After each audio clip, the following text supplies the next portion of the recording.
Hi, and welcome to the Sime Darby Excel Basic Formulas training. In this training course, we will cover the basics of working with formulas in an Excel spreadsheet.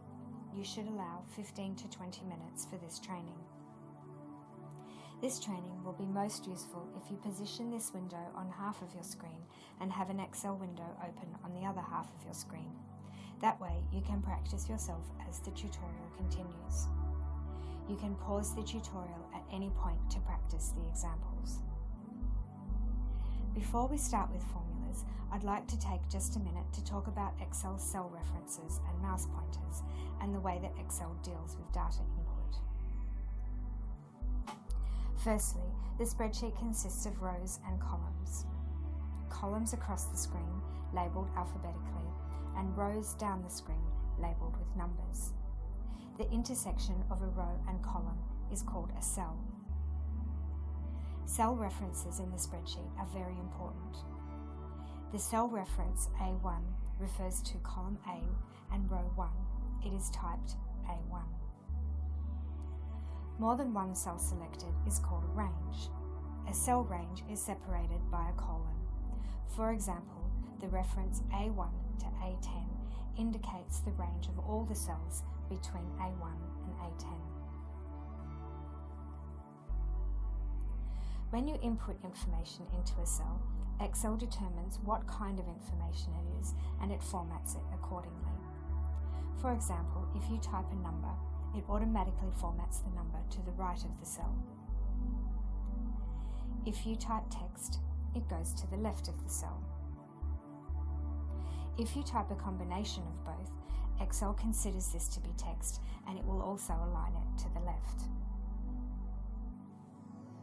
If you want Excel to do some calculations for you, then you must always start with an equals key. This is how Excel knows that it has some work to do. If you type too much information in a cell, it will flow over to the next cell until something is entered into that cell. Text will disappear behind a cell, but numbers won't. If there are too many numbers to display in a cell, Excel will show hash symbols instead. The next thing to discuss is Excel's mouse pointers. There are a range of different mouse pointers and they all perform different actions. The select pointer is a large cross. By sitting your mouse in any cell and holding down on your mouse, you can select cells on the sheet by moving and not letting go of the mouse. To select a whole column, move your mouse pointer onto the column header or the row number and click. Again, you can select multiple columns or rows by clicking and dragging in either direction. The area at the top and to the left of the cell range will allow you to select an entire worksheet. You can also use your control key to select multiple cells in the sheet or multiple columns or rows. Here, I am just holding down the control key and clicking around on the screen. If you want to move the contents of the cell, the Move mouse pointer is indicated by a thin cross with pointers at each end. By finding this pointer on the edge of any cell, you can move cells around in the spreadsheet. You can move one cell or a range of cells using the Move pointer. If you wish to copy instead, you can hold down your control key. Notice when I hold down the control key, a small plus appears next to the mouse pointer, indicating that I am copying and moving at the same time. The cell width pointer will allow you to change the width of columns and rows. By clicking and holding your mouse over the line between any row or column, you will see the cell width pointer.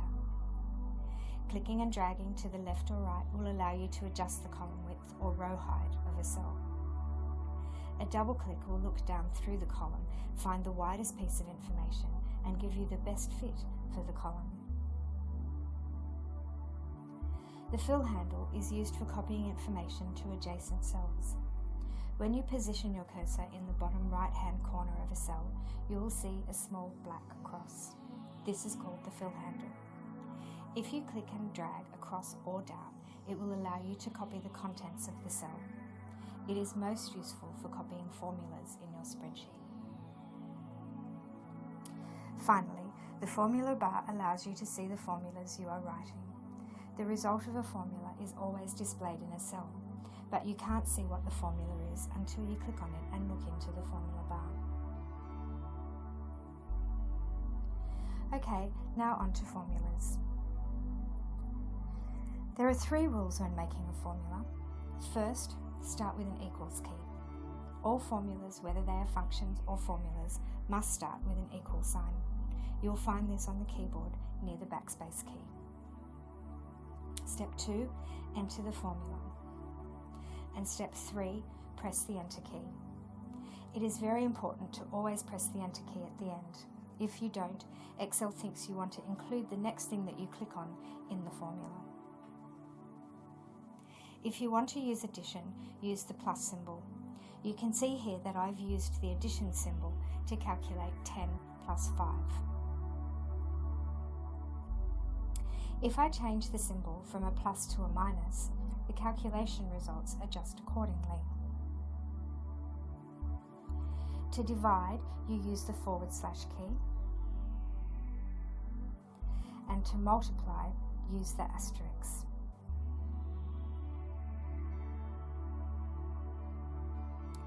Formulas use the same basic rules that you'll remember from high school maths.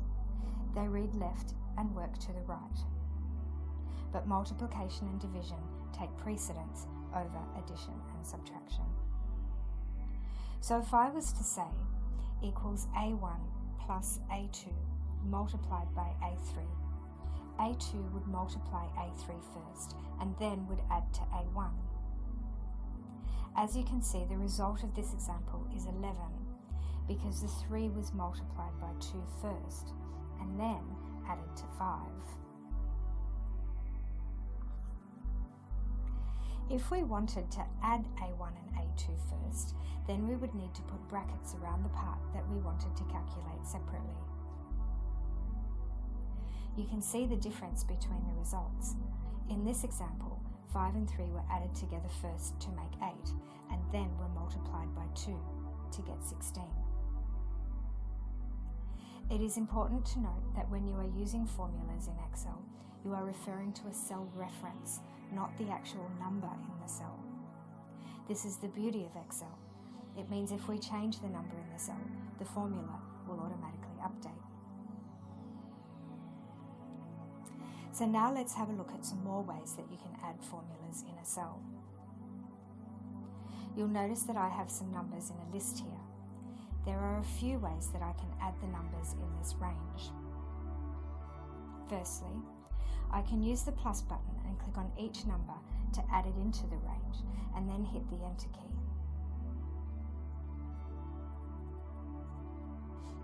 This is fine for a couple of numbers, but it is not very useful for a longer list. Excel knows that 90% of what we do in Excel is to add a list of numbers, so they have given us a much easier way to perform this calculation. It's called the sum function button, and you'll find it on your main toolbar. So instead of adding these numbers one by one, I can simply position my cursor in the cell where I want the calculation and press the sum function button. You'll notice that when you press the sum function button, little running ants appear around the area. That means Excel assumes you want to calculate this area. If you are happy with Excel's suggestion, press the enter key and the result will display. Notice when you look at the formula bar, it now shows you the sum function. This is a predefined Excel formula that is programmed to add cells in a range. Functions have 3 parts. 1, the equals key. 2, the name of the function. And 3, the arguments. Arguments are always in brackets. Different functions require a different set of arguments. There are over 400 functions in Excel that are designed to do a whole range of calculations for you. We will have a look at a couple of them now, but discuss further in another training module. If I change the word sum to max, Excel finds the highest number in the range. If I change it to min, Excel finds the lowest number in the range. If I change it to the word average, Excel finds the average number in the range. Notice how I am double-clicking on the word in the formula bar to change it. You can also use the F2 function key on your keyboard to edit a function, or double-click directly into the cell. Another useful function, particularly if you have a long list of numbers, or maybe they are product numbers or employees, is to use the count function. It will count the physical entries in the range of cells. If you'd like to see a list of all of the functions in Excel, you can use the function icon to the left of the formula bar. It will show you the full list of Excel functions. They are divided into categories, but if you want to see everything, choose the All option from the drop-down list. If you are looking for a particular function, you can use the search bar at the top and type in what you're looking for. Under each function, Excel will show an explanation of the function and the arguments it requires. In a later lesson, we will cover a lot more of these functions. I'd like you to practice making some of your own functions now. Start with a list of numbers and use the sum function, and then try the max, min, average, and count functions to get results. When you've finished, use the link below in your YouTube page to access the Excel Formula Basics test paper. I'll look forward to hearing about your results. If you have any questions, please feel free to contact us. Thank you for paying attention.